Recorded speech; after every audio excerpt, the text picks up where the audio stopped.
Jadi tertekan sekali.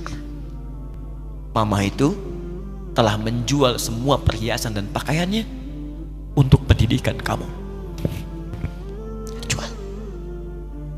Untuk kita katanya. Jual. Dan bertahan dengan 150.000 per bulan saat krisis. Jadi rupanya ibu saya itu makan nasi sehari cuma sekali. Beliau mengajar. Di berangkat sekolah itu cuma makan pisang, minum kopi, makan nasinya malam.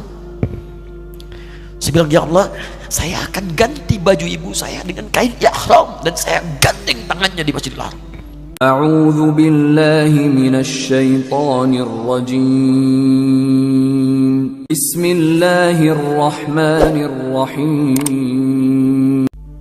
Saya katakan pada ibu saya, bahkan Allah akan turunkan saat di dunia. Ayah saya meninggal saat saya masuk pesantren. Dan baiknya saya rasakan luar biasa.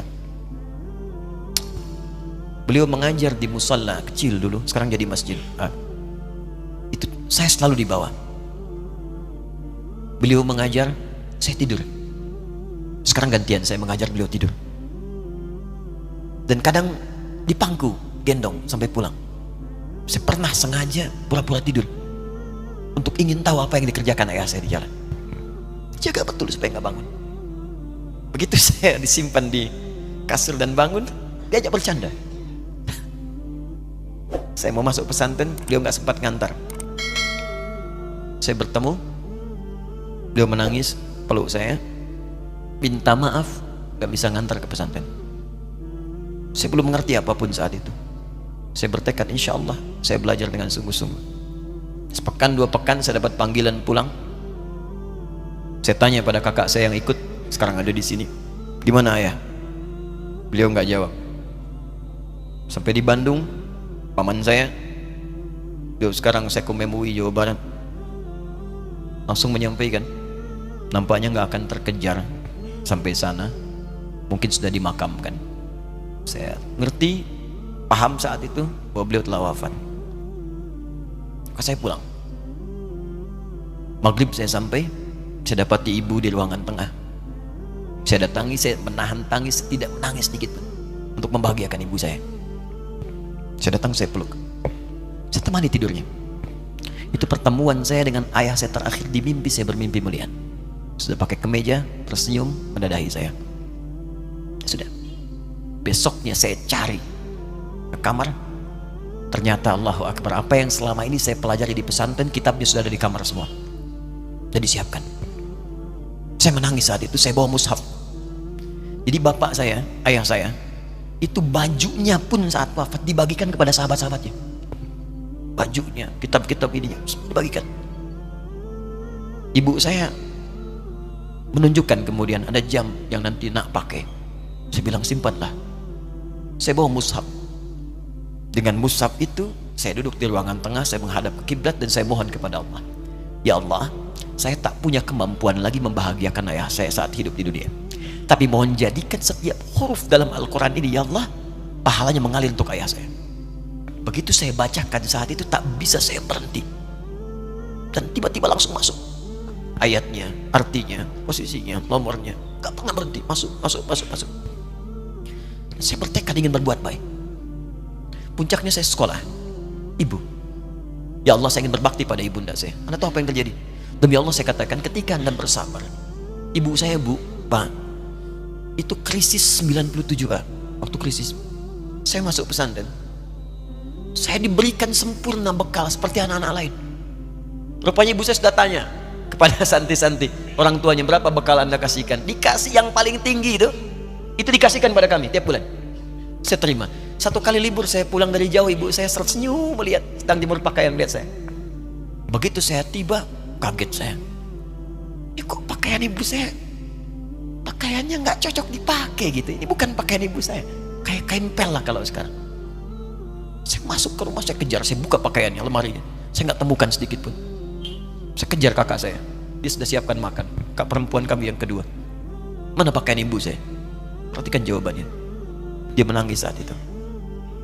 Dia bilang, Mama itu telah menjual semua perhiasan dan pakaiannya untuk pendidikan kamu. Jual. Untuk kita katanya. Jual. Dan bertahan dengan 150.000 per bulan. Saat krisis. Jadi rupanya ibu saya itu makan nasi sehari cuma sekali. Beliau mengajar. Di berangkat sekolah itu cuma makan pisang, minum kopi. Makan nasinya malam.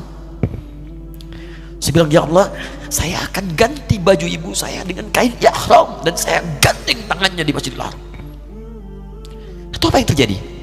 Begitu saya kuliah di Libya, alhamdulillah, saya berangkat, saya mulai mengajar, saya serius belajar. Saat itu kemudian Allah mulai berikan jalan. Saya ingin sungguh-sungguh. Malam saya bangun, saya sholat, saya belajar, saya menghafal Quran, saya belajar riwayat Quran. Sampai puncaknya tiba. Saya ditugaskan pemerintah Indonesia saat itu untuk jadi petugas haji di Mekah. Saya telepon ibu saya. Saya bilang, Ma, saya insya Allah akan haji 2010. Saya telepon Februari saat itu. Saya dengar suara, terbayang wajahnya indah, senyuman, bahagia. Alhamdulillah, nak. Kapan berangkat? Tahun ini insya Allah. Saya bilang, dan saya tidak akan pernah berangkat kecuali mama pun akan berangkat. Terdengar nada pesimis tapi senyum. Dari mana katanya? Allah akan kasih, saya bilang. Saya sedang bekerja berusaha karena Allah. Mustahil Allah akan sia-siakan gitu. Berapa butuhnya? Porsinya 25 juta. Kapan harus ada? Bulan Juni. Ya, jadi dari Februari ke Juni itu. Ya, Juli bukan Juni, Juli. Ya, jadi saya masih ingat tuh bulan 7, 5 bulan tuh. Saya ibu, Pak, nabung saya. Saya beli tabungan, saya niatkan untuk ibu saya haji. Bulan Juli masih setor 25 juta. Jadi semua tabungan masukin situ. Ada yang ngajar ngasih, masukin situ. Masukin semua. Tepat sepekan sebelum itu kemudian didaftarkan, saya buka tabungan. Allahu Akbar, karunia Allah luar biasa. Tadi butuh berapa? 25 juta. Begitu dibuka, Masya Allah, 1 juta. Karena beasiswa nggak banyak, 1 juta. Tapi 3 hari sebelum daftar, entah dari mana ibu-ibu pengajian nih KBRI datang, Ustadz, ibu katanya mau haji juga ya, Ustadz mau haji ya, ibu ikut ya, sudah nggak usah dipikirin, nanti kami yang pikirkan semuanya. Tiba-tiba dikirim, bayar porsinya di sana, dapat koper paling besar. Bayangkan, tadinya kopernya belum datang, telepon lagi, nak koper belum datang katanya. Saya bilang, Ma, tenang aja, apa hajinya nggak jelas ini? Tidak jelas, saya bilang, insya Allah. Ya. Nah, cuman beritanya berbeda. Begitu saya telepon lagi, Ma, gimana bisa? Nah, telah keluar pengumumannya. Kapan, Ma? 2013. Loh, kan saya hajinya 2010, nggak bisa, harus 2010. Lihat kalimat ibunda saya.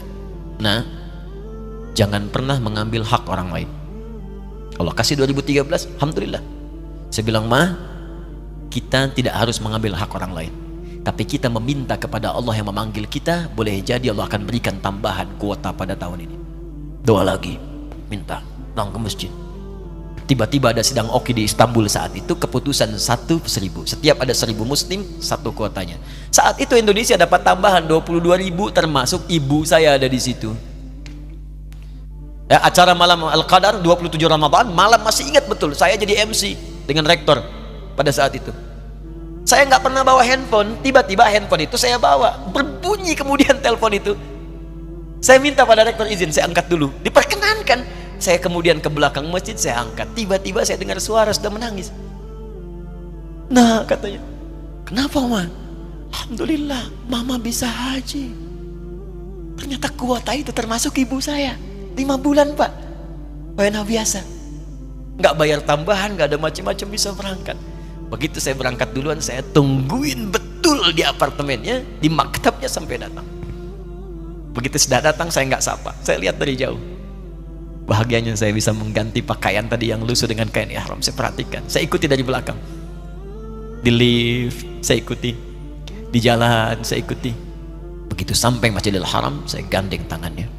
Ma, kita sama-sama. Labbaik Allahumma labbaik. Labbaik la syarika lak labbaik. Saya tawaf, saya gandeng ibu saya lindungi supaya dapat kenikmatan dalam tawafnya. Begitu saya rasakan bagaimana Sayyidah Hajar bekerja keras untuk Ismail. Saya balas di situ. Saya gandeng tangan yang kanan. Saya minta pada Allah, muliakan ibu saya, ya Allah, muliakan ibu saya, muliakan.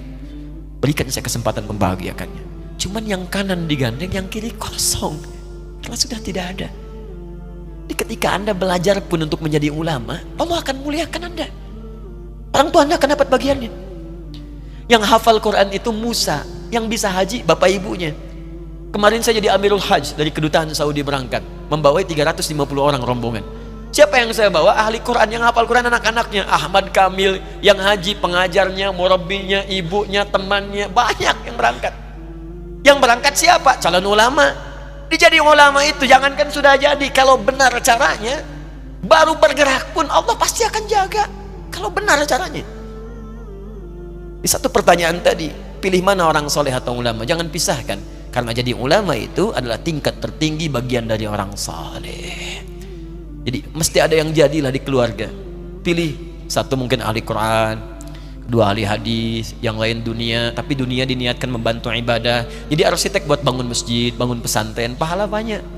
Insya Allah akan dibuka oleh Allah. Insya Allah. Ada kurang lebih begitu ya. Satu pertanyaan tadi, ya, apa beda antara orang soleh dengan ulama? Wallahu ta'ala alam bissawab. Hati saya sedih. Yang pertama, menyimak perjuangan orang tua Ustadz, Masya Allah. Semoga ayah jadi ahli surga, ibu pun dimuliakan dunia akhirat. Tapi dari tadi saya sedih sekali.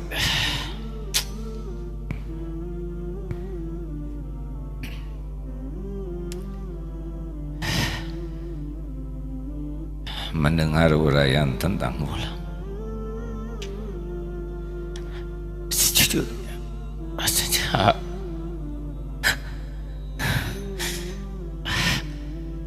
sepertinya jauh sekali dari yang Ustaz sampaikan tadi. Saya kurang belum mengerti. Jangan kenapa bahasa Arab juga tidak fasih. Ilmu kita jauh. Gimana Ustaz? Nggak kepikir punya posisi seperti sekarang ini. Tapi kalau kriteria ulama seperti tadi,